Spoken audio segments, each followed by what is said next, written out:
ಇದಕ್ಕೆ ತರುವಂತಹ ಶ್ರೇಷ್ಠ ಕೆಲಸ ಮಾಡಿದಂಥ ಶಿವರಾಮ್ ಜೋಶಿ ಅವರೇ ಮತ್ತು ರಾಜ್ಕುಮಾರ್ ಅವರೇ, ವಿಶೇಷವಾಗಿ ನಮ್ಮೆಲ್ಲರಿಗೆ ತುಂಬ ಖುಷಿ ಆಗ್ತದೆ. ನಾವೆಲ್ಲರೂ ಕೂಡ ಟಿವಿ ಮಾಧ್ಯಮದಲ್ಲಿ ಕೋಟ್ಯಾಂತರ ಜನ ರಥವನ್ನ ಭಕ್ತಿಯಿಂದ ಎಳಿತಾ ಇದ್ದಾರೆ ಅಂತ ನೋಡ್ತಾ ಇದ್ವಿ.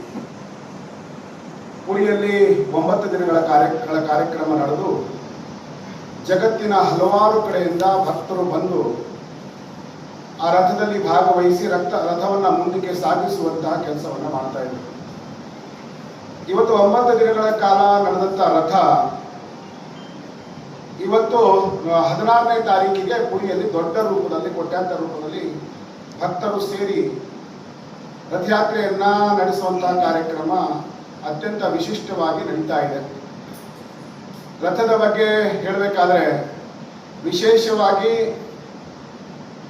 3 ರಥಗಳನ್ನ, ಒಂದು ಭಗವಾನ್ ಜಗನ್ನಾಥ್, ಇನ್ನೊಂದು ಭಗವಾನ್ ಬಲಭದ್ರ ಮತ್ತು ತಾಯಿ ಸುಭದ್ರಾ ದೇವಿಯ ರಥಗಳನ್ನ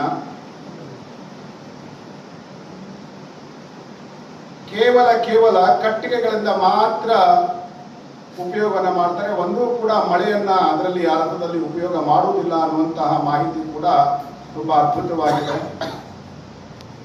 ಮತ್ತೆ ರಥವನ್ನ ಸೃಷ್ಟಿ ಮಾಡಬೇಕಾದ್ರೆ ಟೇಪ್ ಅನ್ನ ಅಳತೆಯನ್ನ ಕೂಡ ತಗೊಳ್ಳೋದಿಲ್ಲ. ಅಲ್ಲಿ ಕೆಲಸ ಮಾಡ್ತಾ ಇರ್ತಾರೆ ಕಾರಾಗಿರಿಗಳು, ಅವರು ತಮ್ಮ ಬೆರಳಿನ ಮತ್ತು ಹಸ್ತಗಳ ಅಳತೆಯಿಂದ ಮಾತ್ರ ಆ ಕಾರ್ಯವನ್ನ ಮುಗಿಸ್ತಾರೆ ಅಂತ. ಮತ್ತು ರಥದ ಕಟ್ಟಿಗೆಯನ್ನ ಯಾರು ಕೂಡ ಕೊಡಂಗಿಲ್ಲ, ಯಾರು ಕೂಡ ತರಂಗಿಲ್ಲ. ಅಲ್ಲಿರುವಂತಹ ಆದಿವಾಸಿ ಸಮಾಜದ ಬಂಧುಗಳು ಬಸಂತ ಪಂಚಮಿಯ ದಿನ ಅರಣ್ಯದಿಂದ ವಿಶೇಷವಾದಂತಹ ಕಟ್ಟಿಗೆಗಳನ್ನ ತಂದು ರಥಕ್ಕೋಸ್ಕರ ಅರ್ಪಣೆಯನ್ನ ಮಾಡ್ತಾರೆ ಅನ್ನುವಂತಹ ರಥದ ವಿಶೇಷತೆಯನ್ನ ನಾನು ಹೇಳ್ತಾ ಇದ್ದೇನೆ.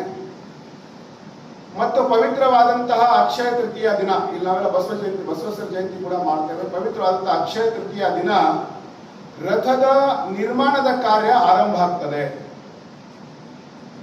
ಮತ್ತು ವಿಶೇಷವಾಗಿ 3 ರಥಗಳಿಗೆ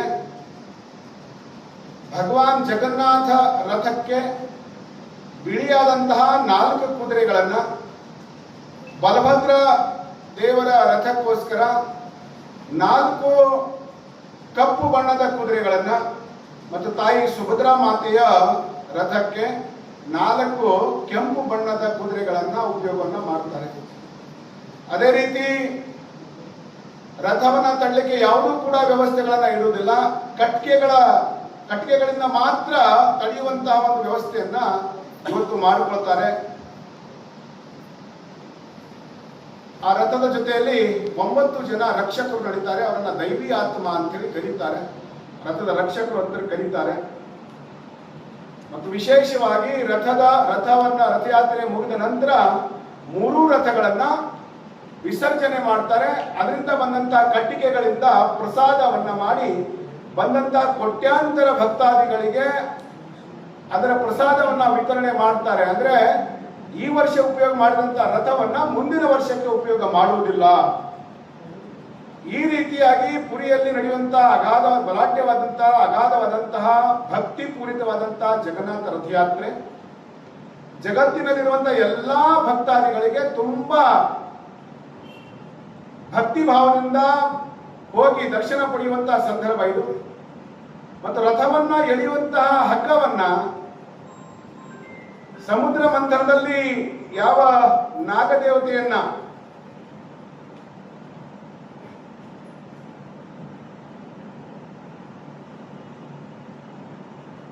ನಾಗಸರ್ಪ ದೇವತೆಯನ್ನ ಸಮುದ್ರ ಮಂಥನಕ್ಕೆ ಉಪಯೋಗವನ್ನ ಮಾಡಿದ್ರೆ ವಾಸುಕಿ ನಾಗದೇವತೆಯ ರೂಪದಲ್ಲಿ ಪ್ರತಿಯೊಬ್ಬರು ಕೂಡ ಭಕ್ತಿ ಭಾವದಲ್ಲಿ ಎಳಿತಾರೆ. ಇದು ಈ ದೇಶದಲ್ಲಿ ನಡೆಯುವಂತಹ ಅತ್ಯಂತ ದೊಡ್ಡ ಯಾತ್ರೆ, ರಥಯಾತ್ರೆ. ನಮ್ಗೆಲ್ಲರಿಗೂ ಕೂಡ ತುಂಬಾ ಖುಷಿ ಆಗ್ತದೆ. 16ನೇ ತಾರೀಕಿನಲ್ಲಿ ಪುರಿ ಜಗನ್ನಾಥಿಗೆ ಈ ರಥಯಾತ್ರೆ ನಡೀಬೇಕಾದ್ರೆ 19ನೇ ತಾರೀಕಿಗೆ ಆ ಪುರಿಯ ಜಗನ್ನಾಥನನ್ನ ದೇವಸ್ಥಾನ ಕಮಿಟಿ ಎಲ್ಲ ನಮ್ಮ ಪ್ರಮುಖರು ಸೇರಿಕೊಂಡು ಐತಿಹಾಸಿಕ ಬೀದರ್ ನಗರದಲ್ಲಿ ಈ ರೀತಿಯ ಭವ್ಯವಾದಂತಹ ರಥಯಾತ್ರೆಯನ್ನು ನಡೆಸಿಕೊಡ್ತಾ ಇದ್ದಾರೆ. ನಾವು ಕಳೆದ 3 ವರ್ಷಗಳಿಂದ ಗಮನಿಸ್ತಾ ಇದ್ದೇವೆ. ಸಾವಿರಾರು ಭಕ್ತರು ಮತ್ತು ವಿಶೇಷವಾಗಿ ಮಾತೆಯರು, ವಿಶೇಷವಾಗಿ ದೇವರ ಭಜನೆಯನ್ನ ಮಾಡಿಕೊಂಡು ಭಾಗವಹಿಸೋದು ವಿಶೇಷವಾಗಿದೆ. ಮತ್ತು ಪುರಿಯಲ್ಲಿ ನಡೆಯುವಂತಹ ರಥಯಾತ್ರೆ 3 ಕಿಲೋಮೀಟರ್ ಹತ್ರ ನಡೀತದೆ. ಆದರೆ ಬೀದರ್ನಲ್ಲಿ ನಡೆಯುವಂತಹ ರಥಯಾತ್ರೆ ಸತ್ಯನಾರಾಯಣ ದೇವಸ್ಥಾನದಲ್ಲಿ ಬೆಳಿಗ್ಗೆ 11 ಗಂಟೆಯಿಂದ ಆರಂಭ ಆಗ್ತದೆ. ಅದು ಸುಮಾರು 8 ಕಿಲೋಮೀಟರ್ಗಿಂತ ಜಾಸ್ತಿ ರಥಯಾತ್ರೆ ನಡೀತದೆ. ಈ ರಥಯಾತ್ರೆ ಮಧ್ಯದಲ್ಲಿ ಹಲವಾರು ಕಡೆಗಳಲ್ಲಿ ನಗರದ ಹಲವಾರು ಸಮಾಜದ ಬಂಧುಗಳು ಪ್ರತಿಯೊಂದು ಸ್ಥಾನದಲ್ಲಿ ನಿಂತುಕೊಂಡು ಪುಷ್ಪಾರ್ಚನೆಯನ್ನ ಮಾಡಿ, ಪ್ರಸಾದವನ್ನ, ಜಲ ವಿತರಣೆಯನ್ನ ಮಾಡಿ ರಥಕ್ಕೆ ಸ್ವಾಗತ ಕೋರುವಂತ ಕೆಲಸವನ್ನ ಮಾಡ್ತಾ ಇದ್ದಾರೆ. ಅದಕ್ಕೋಸ್ಕರ ಇಂತಹ ದೊಡ್ಡ ರಥಯಾತ್ರೆ ನಮ್ಮ ಕಡೆ ಆಗ್ತಾ ಇದೆ. ಅದರಲ್ಲಿ ದೇವಸ್ಥಾನದ ಕಮಿಟಿಯ ವಿಶೇಷವಾದಂತಹ ಆಹ್ವಾನ ಸಕಲ ಸನಾತನ ಸಮಾಜಕ್ಕೆ ಇದೆ. ಎಲ್ಲರೂ ಕೂಡ ಈ ರಥಯಾತ್ರೆಯಲ್ಲಿ ಪಾಲ್ಗೊಳ್ಳಬೇಕು. ಭಗವಾನ್ ಜಗನ್ನಾಥನ ರಥಕ್ಕೆ ತನ್ನ ರಥದ ಹಗ್ಗವನ್ನ ಹಿಡಿದು ರಥವನ್ನ ಎಳೆಯುವ ಮುಖಾಂತರ ತಮ್ಮ ಯಾವುದೇ ಕಷ್ಟ, ಜೀವನದಲ್ಲಿ ಇರುವಂತಹ ಕಷ್ಟಗಳನ್ನ ದೂರ ಮಾಡಿಕೊಳ್ಬೇಕು. ಹೆಚ್ಚಿನ ಸಂಖ್ಯೆಯಲ್ಲಿ ಭಕ್ತಾದಿಗಳು ಭಾಗವಹಿಸಬೇಕಂತೇಳಿ ಇವತ್ತು ದೇವಸ್ಥಾನ ಕಮಿಟಿಯಿಂದ, ಹಿರಿಯರಿಂದ ಎಲ್ಲ ಪತ್ರಿಕಾಗೋಷ್ಠಿ ಕರೆದಿದೆ. ನಾನು ಕೂಡ ವಿನಂತಿಯನ್ನು ಮಾಡ್ತೇನೆ, ಬೀದರದ ಹಾಗೂ ಬೀದರ್ ಜಿಲ್ಲೆಯ ಸಮಸ್ತ ಬಂಧುಗಳು ಹೆಚ್ಚಿನ ಸಂಖ್ಯೆಯಲ್ಲಿ ನಡೆಯುವಂತಹ ಭಗವಾನ್ ಜಗನ್ನಾಥ ರಥಯಾತ್ರೆಯಲ್ಲಿ ಭಾಗವಹಿಸಿ ದೇವರ ಆಶೀರ್ವಾದವನ್ನು ಪಡಿಬೇಕು ಅಂತೇಳಿ ನಾನು ವಿನಂತಿಯಲ್ಲಿ ಮಾಡ್ಕೊಳ್ತೇನೆ. ಧನ್ಯವಾದಗಳು.